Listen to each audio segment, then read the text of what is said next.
Well, hello. For this short video clip, I just want to kind of bring out one simple aspect that is actually rooted in an interesting analogy, and I'll kind of draw you the picture, and then we'll kind of talk about the key aspect that I want to kind of throw out to you in terms of leadership. The analogy boils into a picture that somebody posted recently, which was a very interesting picture. It was a drawing of the Wright brothers Wright Flyer that was about 10 feet or so above the sand dune at Kitty Hawk for the very first time they got airborne in it. And it had the brother running alongside of it like this, so that when the flyer would actually touch back down to the ground, he could run up and they could do what they needed to do to get the flyer back up on the dune and all that kind of stuff. But here's the point. You think 14 feet high is nothing, but you know what?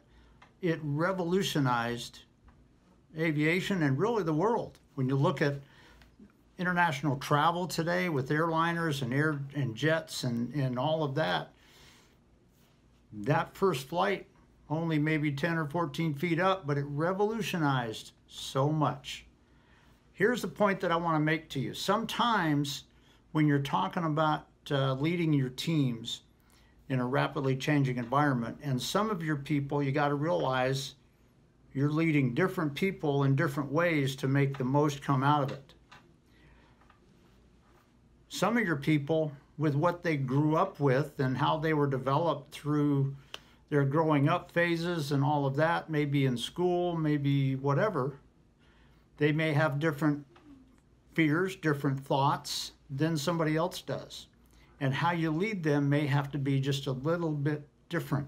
Also, if you have somebody that comes from a background where it's more power distant culture, which is, as most of you probably realize, it's like in an airline crew. You know what? If you come from a very high power distant culture, the co-pilot never crosses the captain in any way, shape, or form. Never speaks anything about what they're doing. And so, you know, if you have somebody that kind of comes back from that environment, is kind of sometimes maybe a little bit harder for them to make those decisions that you need them to make at the point of attack. The bottom line is, when you're talking about leading your people, and I actually mentor new instructors and pilot instructors and things like this, and this is one of the things that I tell them a lot, is sometimes, depending on their background, that much of a change is monumental for them. And sometimes that's revolutionary, just like with the Wright brothers. Guess what? 14 feet was revolutionary, but that would seem like nothing now. But if that hadn't happened, nothing else that we're experiencing today probably would have happened. So the bottom line is simply this. Some of the people that you're leading, that much of a change is going to make a huge difference. That's monumental for them with where they are at right now.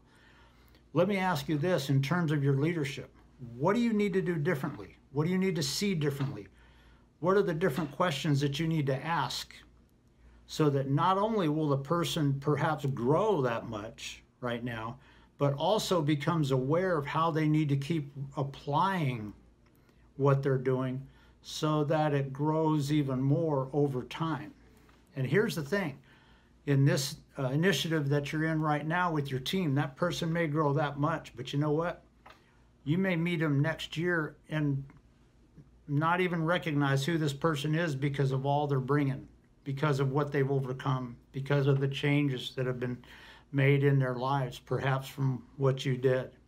So the bottom line is, I just want to leave this with you, particularly, like I say, it's the analogy from the Wright brothers.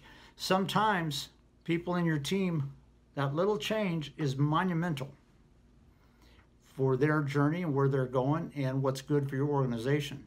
So how do you need to change your vision on that? How do you need to change how you're leading? How do you need to do it in such a way that your people make that change, that they improve that much, even if it's a little bit each time? How do you need to keep that growing so that they're growing as they go on? The bottom line is, what questions do you need to ask differently? How does your leadership need to change in order to bring out the best of those people, even if it's just that much this time? What do you need to be aware of differently? And how does your leadership need to change?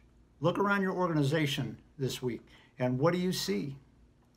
Who are those one or two people that you thought, nah, they'll never get it? Now, maybe one of them won't. But on what basis do you say that?